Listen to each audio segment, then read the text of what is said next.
तो भाई लोग आज हम बात करने वाले हैं लोगिज्म के चैप्टर नंबर 330 के बारे में। तो चैनल को सब्सक्राइब और वीडियो को लाइक जरूर से कर लेना ताकि आगे आने वाली वीडियोस आप मिस ना कर पाओ। और आज की वीडियो की शुरुआत में हम देखते हैं जो जेरी और लाइनमैन होता है, ये दोनों के दोनों जेक के कहने में थर्ड एफिलिएट में आ रहे होते हैं। बट वर्कर्स का जो चेयरमैन होता है उसकी पहुंच इतनी ज्यादा होती है कि उसको ये तक पता चल जाता है कि जेरी और एक और मेंबर थर्ड एफिलिएट की तरफ आ रहा है। एक बंदा अभी वर्कर के चेयरमैन को कहता है, चेयरमैन जेरी कौन और बिग डील का एक और मेंबर थर्ड एफिलिएट के लिए निकल चुके हैं। क्या इसका मतलब ये नहीं कि अब एक जंग शुरू होने वाली है? चेयरमैन कहता है, नहीं, जेक इतना ज्यादा बेवकूफ नहीं है। अगर उसको वॉर करनी होती तो वो अपनी पूरी की पूरी गैंग को लेके आता, और क्योंकि जेक ने सिर्फ 2 लोगों को ही बुलाया है इसका मतलब वो भी वॉर करना नहीं चाहता। दूसरा बंदा कहता है, तो सर क्या आप सब कुछ चुपचाप से बैठ के देखते रहोगे? चेयरमैन कहता है, बिल्कुल भी नहीं। ऐसा नहीं है कि मैं चुपचाप से बैठा रहूंगा और कुछ भी नहीं करूंगा। मतलब कि जो चेयरमैन होता है उसके मन में कुछ ना कुछ तो चल रहा होता है। इसके बाद हम देखते हैं जेरी और लाइनमैन जेक के पास पहुंच जाते हैं। जेक कहता है, यहाँ पे आने के लिए तुम दोनों का बहुत बहुत शुक्रिया जेरी और लाइनमैन। वैसे जेरी तुम पहचान में नहीं आ रहे हो। जेरी कहता है,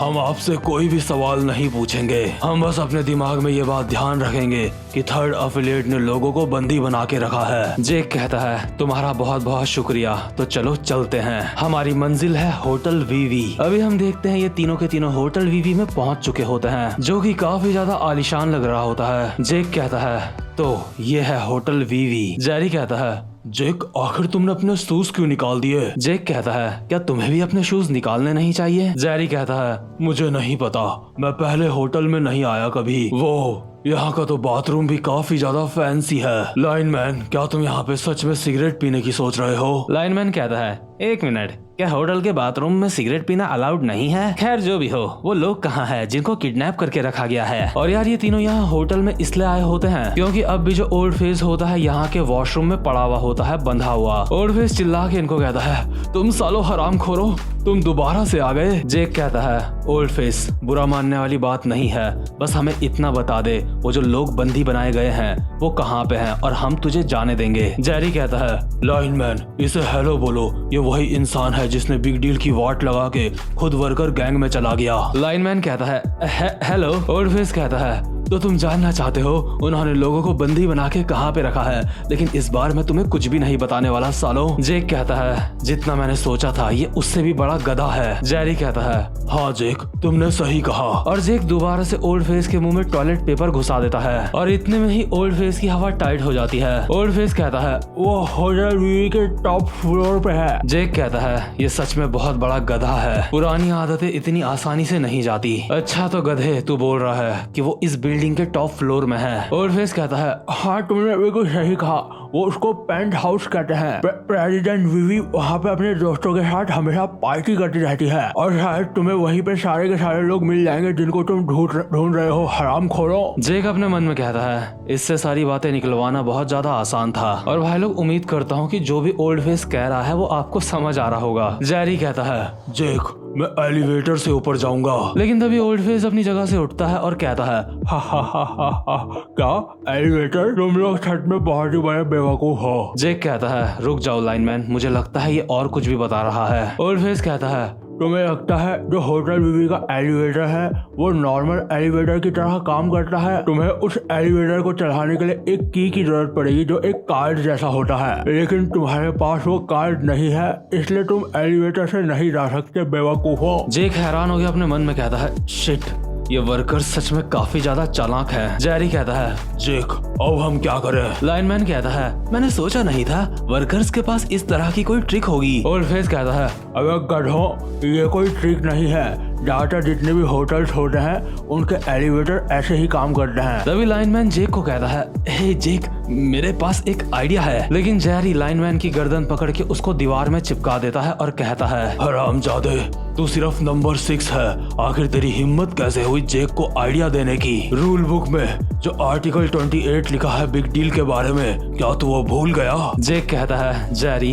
बिग डील में आर्टिकल 28 नाम की कोई भी चीज नहीं है। लाइनमैन कहता है, अरे मैं तो बोल रहा था कि सीढ़ियों से चलते हैं ना। जेरी कहता है, गधे कहीं के, तूने इतनी जरूरी बात हमसे अब तक छुपा के क्यों रखी? मतलब यार जेरी लोग उस तरह के इंसान होते हैं जो किसी भी महंगे होटल में कभी भी पहले नहीं गए। अभी ओल्ड फेस के मुंह से टॉयलेट पेपर निकल चुका होता है। ओल्ड फेस कहता है, बिग डील के नए बंदे लाइनमैन, तूने अच्छा आइडिया दिया, लेकिन तुझे बता दो जो सीढ़ियां हैं वो टॉप फ्लोर तक नहीं जाती हैं। तुम पेंट हाउस तक सिर्फ एलिवेटर से ही पहुंच सकते हो। जेक कहता है, अगर ऐसी बात है तो मुझे लगता है वहाँ जाना हमारा इम्पॉसिबल है। लाइनमैन कहता है, नहीं जेक, इतनी आसानी से हार मत मानो। लेकिन तभी जो ओल्ड फेस होता है वो भी चिल्लाते हुए कहता है, जेक इतनी आसानी से हार मत मानो, उन बैड्स को याद करो, वो जो गोल्डन कलर के बैड्स यहाँ के एग्जीक्यूटिव्स के पास होते हैं, तुम्हें बस वो चाहिए। उन बैजेस की मदद से तुम एलिवेटर में ऊपर नीचे आ सकते हो और पेंट हाउस तक पहुंच सकते हो। तुम्हें बस एग्जीक्यूटिव्स को हराना है और उनसे उनके बैजेस ले लेने हैं। अगर तुम बस इतना कर लोगे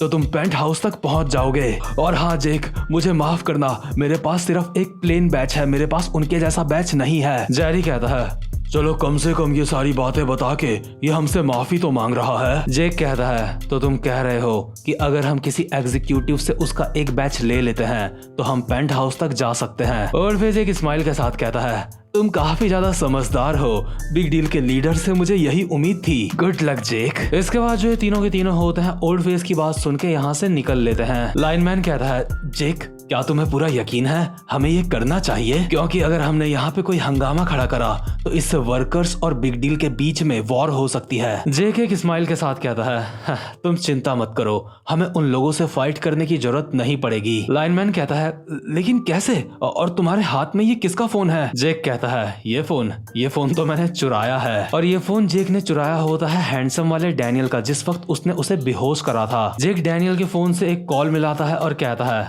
हमें बस एक कॉल करने की जरूरत है। और वहीं दूसरी तरफ जो डैनियल होता है अब भी उसी मशरूम वाले रूम में पड़ा हुआ होता है। और क्योंकि वो सारे के सारे मशरूम्स काफी ज्यादा नशीले होते हैं, इस वजह से डैनियल अभी बेहोश हो गया होता है। और हैंडसम वाले डैनियल के बेहोश होते ही आंखें खुलती हैं ओजी डैनियल की। ओजी डैनियल को देखते ही जो माइकल होता है चिल्ला के कहता है, ये पी, इसे जान से मार दो, इस साले को अभी के अभी जान से मार दो। और अभी जितने भी अमीर बच्चे होते हैं जिनको डैनियल ने ढंग से मारा था, डॉक्टर्स इनका इलाज कर रहे होते हैं और कहते हैं, प्लीज शांत हो जाइए सर। माइकल कहता है, आखिर सालो तुम कौन हो? जोनाथन कहता है, हे क्या तुम्हारे पास मेडिकल लाइसेंस है? अभी जो बंदे यहाँ पे इनका इलाज कर रहे होते हैं उनमें से एक बंदा कहता है, आप चिंता मत करो, मैं एक डॉक्टर हूँ। यानी कि जो वीवी क्लब का क्लीनिंग डिपार्टमेंट होता है उसमें कुछ डॉक्टर्स भी होते हैं। और अभी जो ओजी डैनियल होता है एक टब के अंदर बंधा हुआ पड़ा होता है। डैनियल अपने मन में कहता है, क्या मेरी नींद दोबारा से इस बॉडी में उठ गई? क्या मैंने दोबारा से अपना शरीर चेंज कर लिया? लगता है जो मेरी दूसरी बॉडी है मशरूम की वजह से वो उसी कमरे में बेहोश हो गई। ये सब कुछ सच में काफी ज्यादा बुरा हो रहा है, मैं पूरी तरह से फंस चुका हूँ। लेकिन एक सेकंड, ये कंटेनर किस तरह का है जिसके अंदर इन्होंने मुझे अभी बैठा रखा है? मुझे लगता है जो बाकी के कैदी हैं वो सबके सब ठीक हैं, लेकिन अब हम यहाँ से बाहर कैसे निकलेंगे और ये हमारे साथ क्या करने वाले हैं? लेकिन तभी डैनियल को एक आवाज आती है, जो कुछ भी तुमने करा था वो सच में बहुत ज्यादा बुरा था। मैं तो सोच रही थी हम अच्छे दोस्त हैं, लेकिन वो सब कुछ झूठ था। डैनियल अपने मन में कहता है, ये आवाज तो वीवी की है। और अभी हम देखते हैं जो वीवी होती है किसी तरीके का एक्सपेरिमेंट कर रही होती है। वीवी कहती है, वीवी इस लैब में तुम्हारा स्वागत है। ये वो जगह है जहाँ पे मैं कुछ मजे करती हूँ और कुछ नया बनाती हूँ। तुम्हें पता है जो हाइड्रोक्लोरिक एसिड होता है वो इंसान के मांस को पिघला देता है, लेकिन वो प्लास्टिक को नहीं पिघलाता। और ऐसा इसलिए होता है क्योंकि जो हाइड्रोक्लोरिक एसिड होता है वो ह्यूमन प्रोटीन के साथ रिएक्ट करता है और प्लास्टिक के साथ रिएक्ट नहीं करता। लेकिन क्या इसका मतलब ये है कि तुम एसिड से प्लास्टिक को नहीं पिघला सकते?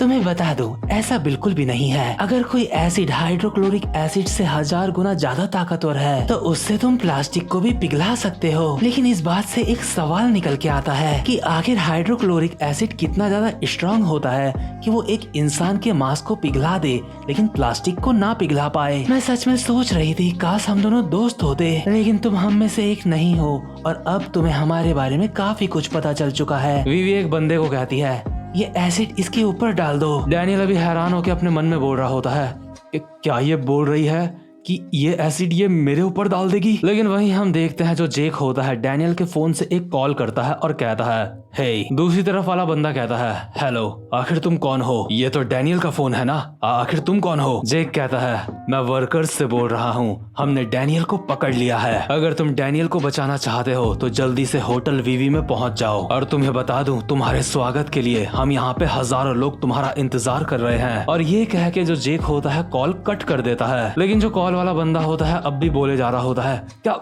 वर्कर्स रुको रुको। इसके बाद जिस बंदे को जेक ने कॉल मिलाया होता है वो बाकी के बंदों को कॉल मिला के कहता है हे, ये मैं बोल रहा हूँ, डैनियल को वर्कर्स ने कैप्चर कर लिया है। दूसरा वाला बंदा कहता है क्या तुम्हें पूरा यकीन है? और इसके बाद दूसरा वाला बंदा जिसको पहले वाले बंदे ने कॉल करी होती है वो किसी और को कॉल करके कहता है हेलो, मुझे तुम्हारी मदद चाहिए प्लीज। और जिसको अभी इस बंदे ने कॉल करी होती है उसकी गोद में याना बैठी हुई होती है। और इससे हमें साफ साफ पता चलता है कि ये बंदा जरूर एली होगा या फिर ये वैरन भी हो सकता है, क्योंकि जिस बंदे ने इसको कॉल करी है वो और कोई नहीं वास्को है। वास्को जिस बंदे को कॉल करता है वो बंदा वास्को को कहता है हे, मैंने उम्मीद नहीं करी थी तुम मुझे कॉल करोगे। और आखिर तुम अभी मुझसे किस तरह की मदद चाहते हो? मैं अभी एक बच्ची को संभाल रहा हूँ, लेकिन तुम चिंता मत करो, मैं अपनी जगह वहाँ पे किसी को भेज दूंगा। और जिसकी गोद में याना होती है वो किसी और को कहता है हे, मुझे अभी अभी किसी की कॉल आई थी, दरअसल एक छोटी सी प्रॉब्लम हो गई है, किसी ने डैनियल को बंदी बना लिया है। और हम देखते हैं एक ऑरेंज बाल वाले बंदे को जो कहता है